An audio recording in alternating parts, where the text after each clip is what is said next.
So here's our diminished to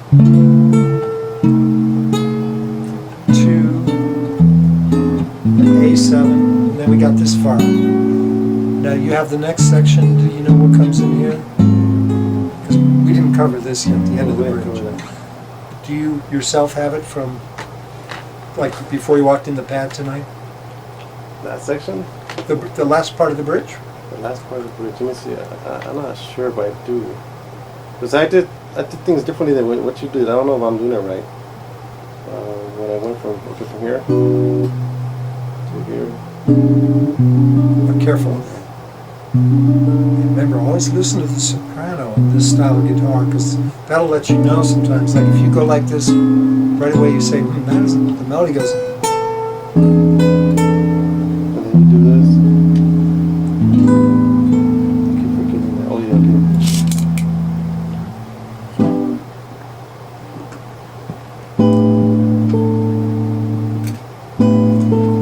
That's right.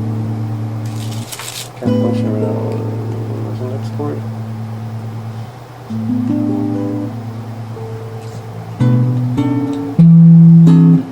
Oh, yeah. Is it from there? Right, now I do this.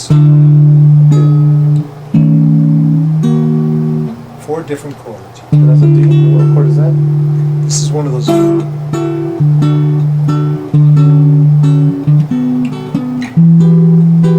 You know that sound? Like a start spreading the news kind of chord? Because I remember you said something about you played a plain chord, and then because you were going to follow it by one of these. Yeah. It was not a D chord. That night I was thinking playing just pure D, which would be your new friend. But tonight I'm hearing this moving line. Oh, okay.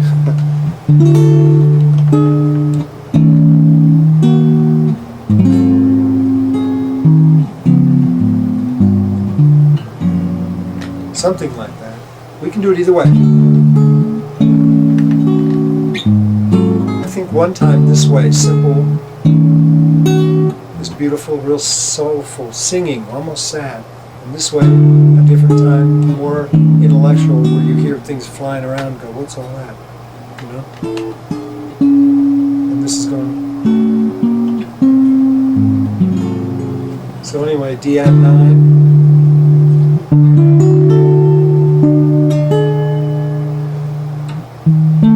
This is ringing while we make the switch. What can is hit that? this.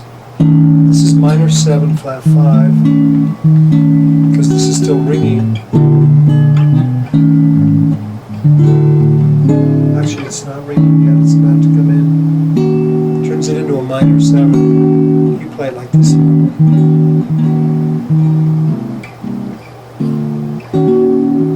But because of where we just were,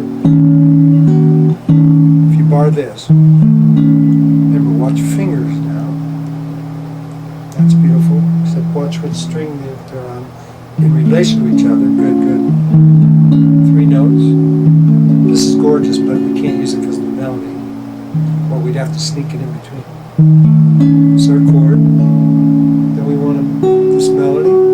At the same time we bring that note in, or slightly before or after. It's up to you. You go. Or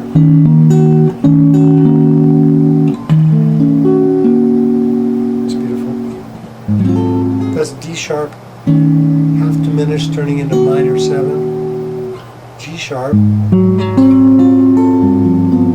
Whoa, whoa, whoa.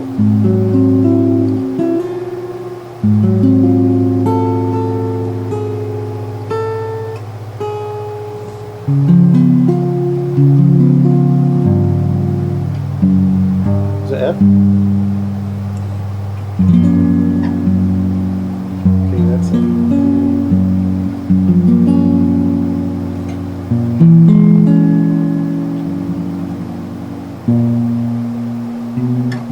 Watch fingers.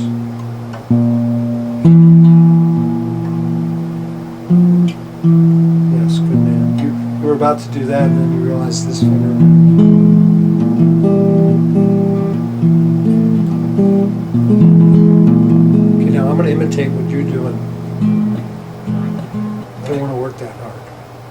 won't do this unless I have to.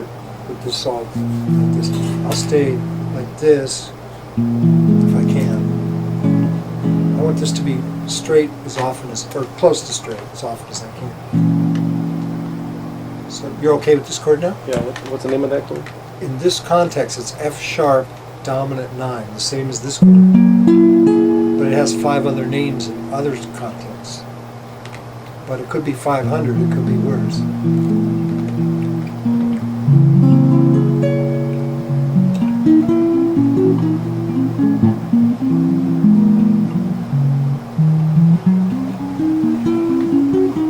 Question? Okay, am I doing this right? Okay, this is this note? Are you really going to do this? No, Again, how would I do it? Watch my hand, okay? Here's what you're doing. See where my wrist is now? Yeah. It's getting out there. I just want to stand up and touch strings when I can, when it's easy and comfortable. I just want to do effortless motion. I hope the video cam sees. I'm just talking about touch chords, what I like to call touch chords. Just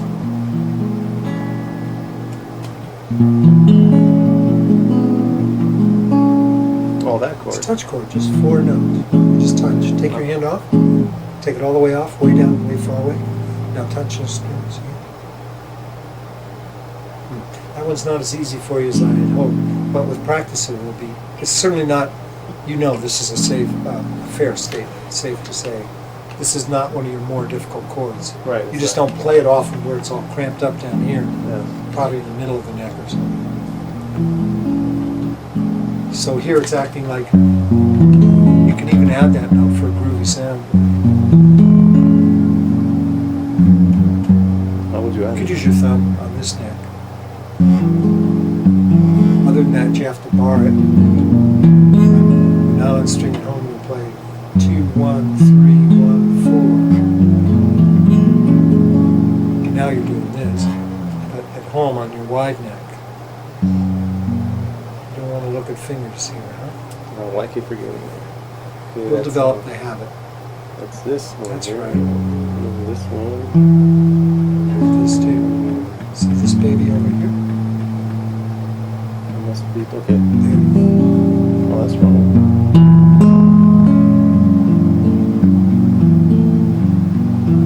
Are you barring that? I don't know, you tell me. It seems like you are. Good. Thank you. You can hear it, so. Then you go like this. Yeah, try to learn to do it from the joint, but if you have to collapse the whole hand, then just do it.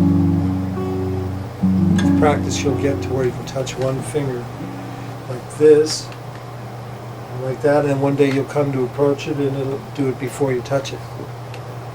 Pavlovian response, like the dogs with the bell.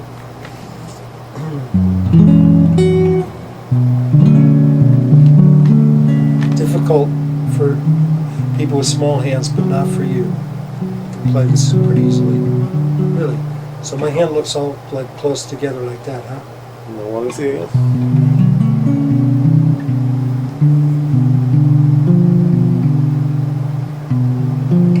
Is that right? Oh, okay.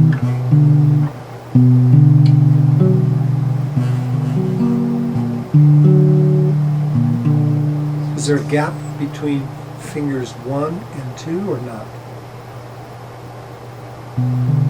Answer me, please. A gap between fingers 1 and 2. Yeah, there is a gap with a fret, isn't there? A fret, right? Yeah. That's a gap, right? They're Wow, not that's- next to each other. That's a huge stretch. Oh, get out of town, man. It's if it were huge, let's talk turkey, man. Is that it? Not only is it, you're playing it successfully. A huge stretch you can't make the first night you try it. This is bigger than you want, but it ain't huge. Okay. You got to talk positive to the nervous system where it makes things harder for you. If you say, God, this is tough, man, this stuff is tough, then it is tougher. But if you say, I get this stuff, it's not that bad. I've gotten much harder stuff. You know, I can give you a stretch chord. This is a stretch chord. This is tough, especially on a fret like this. Gee whiz. That's a stretch. I love the sound. my fingers don't love pointing. Yeah. One day they'll get it. Maybe never on fret 1. You have to be a realist too. It's like, all right, we can stretch from here to here. We just have to think positive. No, I'm trying not to be a fool about this, but within reason, talking sense, you just say, hey, I can get this chord. It's just 1 fret gap there and 1 fret gap there. If there were 2 frets in between any of them, that's a problem. So, sermon over. You didn't deserve a sermon, I'm sorry, but I just had to do that because I want you to talk nice to yourself, nicely. I'm not correct me, adverb. It's a sweeter version of B minor 9 that you already play. You know this little, Yeah. This is more rangy, more brilliant, more filled in, more full.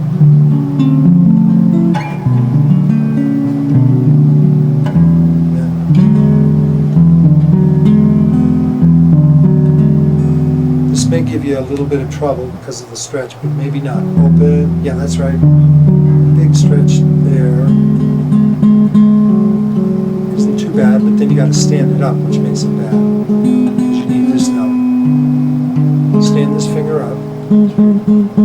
Stand that baby up. I don't need this. Open. Yes, that's the chord. Open E.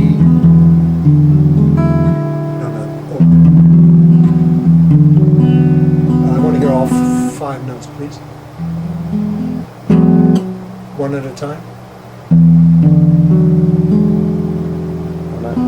That's it. 1 more time. That's the beautiful chord. E9.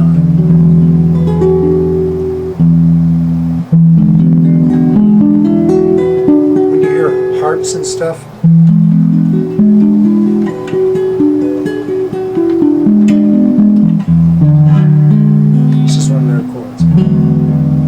we don't want to play just E7 all the time. It's worth the work, right? Yeah, Good it's a thing, beautiful, full sound. I like that huge, that big sound. Great.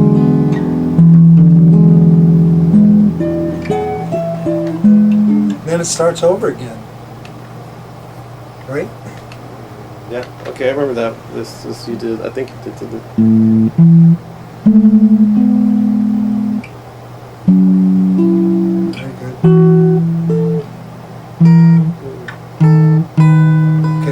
Chord. Let's see if we can get more color. We're going to go 3rd finger, 1st finger, little finger. Beautiful.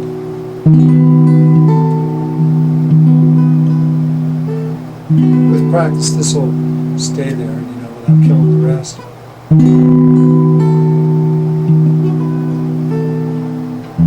We did next. You'd have to tell me.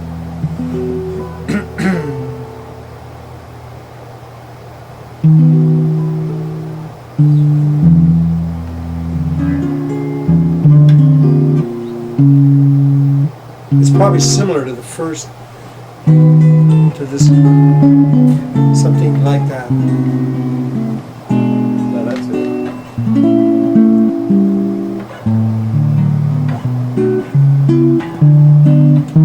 There you can change the texture, right? Hit the bass first instead of.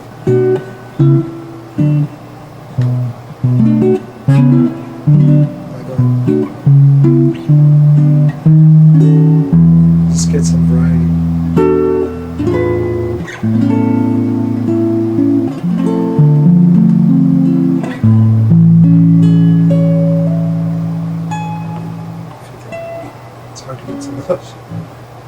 Do we have that ending? Did we work an ending out? I gave you an ending. Well, you call it a tag? Do we do a tag? Oh, that's even better. Well, you said that I was going to work on a tag, but I was working on the song still, Oh, okay. so I didn't get a chance to.